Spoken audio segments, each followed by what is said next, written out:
want you to walk back with is number one, I definitely believe you will see marriage of the left brain and the right brain. So it's just not Gen AI, it is the pure predictive AI and the digital twin, etc. that we saw. And I think Tamil Nadu as a state, a lot of our, if I would say, investments in the physical assets and then building that entire data AI, Gen AI piece, plus the predictive AI would be hugely helpful.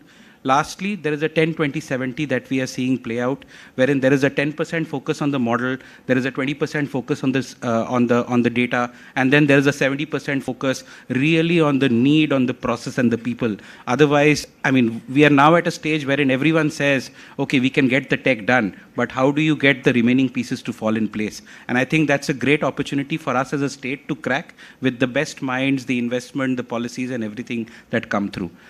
With that, a big thank you to the fabulous audience, as well as the super panelists as well. And thank you for having us here. Thank you.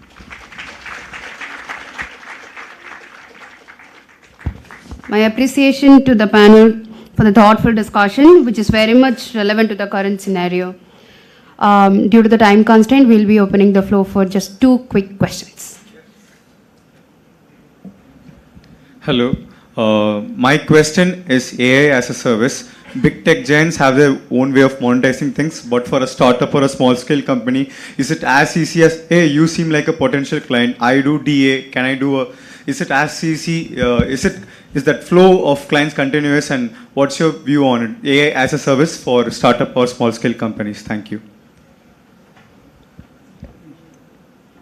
Any one of you can pick it up. I don't know. Quickly, wanted to respond to you. A couple of days ago, I was evaluating about 20 startups, out of which 10 were medtech. They are looking at how they can come up with genome sequencing. How can they come up with cancer cure? These are the kind of startups I saw. Out of the 20, 50% were in the medtech, right? And they were all based on generative AI.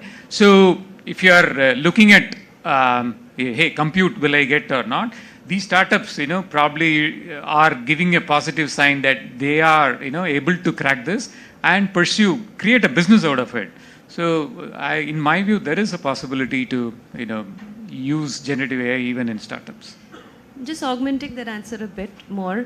All of these big tech companies that that you might be talking about, they are really supporting 2 things. One is they have got a dedicated pricing model for startups. Right, and it's very encouraging for the startups, those pricing models. And second thing is they are encouraging open innovation, and I would rather also say they are kind of open sourcing as a part of their open innovation initiative.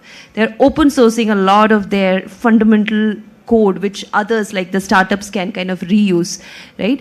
So one thing that I would advise is think from the angle of a problem. The means to solve that has been taken care of, is my thought. Yeah. One last question. Please keep it short and sweet. Yeah. Good morning. My name is Srikanth, and from the additive manufacturing space. So I saw the topic of deep tech. So how is AI collaborating with the additive because we are in the Detroit of India with so much of automotive, and we see that collaboration between additive manufacturing and AI, big gap. So we are, the automotive or the other sectors in manufacturing, including startups or including the SMEs, are only not able to come into the additive manufacturing space because there's a huge gap in design. And how is AI going to help that? We are currently looking at some AI modeling where human is being, photograph is converted through AI into a ready to print model. But how do you see the innovation labs coming into that? You talked about innovation. The technology is ready, but there's a huge gap between the technology availability, which we have, and the assimilation, means the adoption of the technology. There's a big gap. So we are ready for the innovation labs, we are ready for the equipment, we are ready for the services. I'm into additive manufacturing, industrial services. But how is this going to really happen as a service on the ground? How are the innovation labs going to help this happen, make this happen? Kaushik, do you want to take it? Or? Yeah, I think that's a great question, and the sector that you picked, auto, right, it's such a relevant sector. One of the examples that I can cite is that of, say, robotics. When you have an assembly line where your entire, be it a car or be it some other automobile which is being manufactured, what we are looking at is that different robots could be collaborating with each other. this collaboration between human beings is something that we know, that's ingrained between us. And we know that robots can do autonomous tasks. But how do different robots collaborate? There are different, research challenges related to non-stationarity, how we deal with it. There has been significant advances in this area, and from the research, we are even working with some of the top automotive companies to have this inside inside your factories, inside the assembly line. The second question regarding assembly line is the predictive maintenance. When we look at predictive maintenance, it's not just predicting which part might go wrong. We are past that point. We already know, at least in parts, how to solve it. But the other part of the problem which we are now looking at is that how you can remotely solve it, how remotely you can diagnose, and using such digital twins, how we can solve it by a person who is probably 1,000 kilometers away and still operating in a low latency mode. My question is more onto the design to phase. Okay. Yeah, I think, madam. So yeah, the innovation lab is probably what you were trying to ask. I was reading a book a while back, and I could probably, I don't recollect. There are innovation labs that have been already set up in India. Of course, it's not to the extent that they are, in any of the Western part of the world. But in India, it's starting up. So maybe I think, you can look for, all the existing innovation labs and see if from your end, because you said you would be able to enable through infrastructure. So this is just to answer your question on how and where you can look for. We already work with Tanzania. Okay. Can I add a point here? Yeah, I might just add, sorry. 10 seconds. Go ahead. So I was just coming to that. So, we now have these various forums. Say, for example, since I represent Ericsson, we have the India-Sweden Business Council, where there is a company from India which collaborates with companies from Sweden, and together you create kind of a model factory, of course, in a small scale. There you are able to test out the technology. You can see how it works, whether it fits or not, and then you can take a call on adoption. So such avenues might be channels through which you can investigate whether you can absorb such cutting-edge technologies, whether they are fit for you. Yeah, sorry not for the sake of piling on, but I think what you are touching on is you are looking at the elephant with a certain part of it. Because because if you look at auto companies in India, and I serve auto a lot, if you look at the leaders in auto, their ability to do design to engineering is 19 months, 18 months. Auto companies in India are about 2x of that time. And what would you need for that is not only a whole bunch of data at a very different integrated platform which does not sit today, and that's where a lot of forward-looking automakers are really disrupting the entire way they want auto to run. Because if you're trying to just stick additive manufacturing to the existing processes, I'm sorry, my friend, it's not going to work. Sir, absolutely. Let's have the anyway, we are significantly out of time, but thank you so much again. And thanks to the panel once again for the very enriching answer. Thank you, panelists. Thank you, audience. May I now request Mr. Praveen Nair, IAS CEO, TNEGA, to felicitate the guests. Mr. Rabik, Mr. Gopalan, and Ms. Nithya. I also request Mr. Anish Shegar, MD LCOT, to felicitate the other guests, Kaushik Dey and Raghunathan Regaswamy.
This brings us to the end of the morning's Global Investors Meet session. I thank all our speakers, panelists, and the wonderful audience for your participation.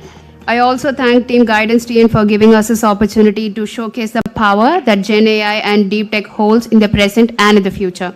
Until I see you again, this is me, Ritika, signing off. Thank you. Have a nice day.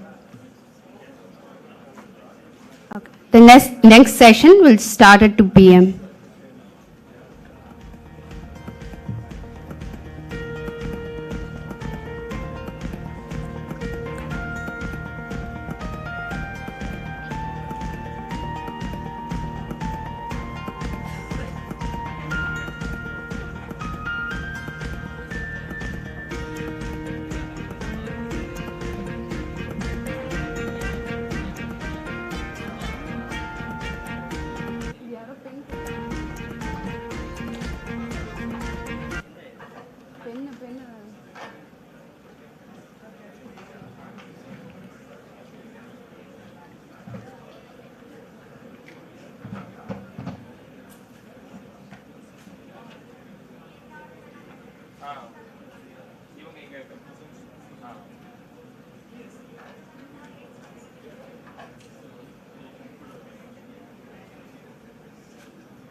You on?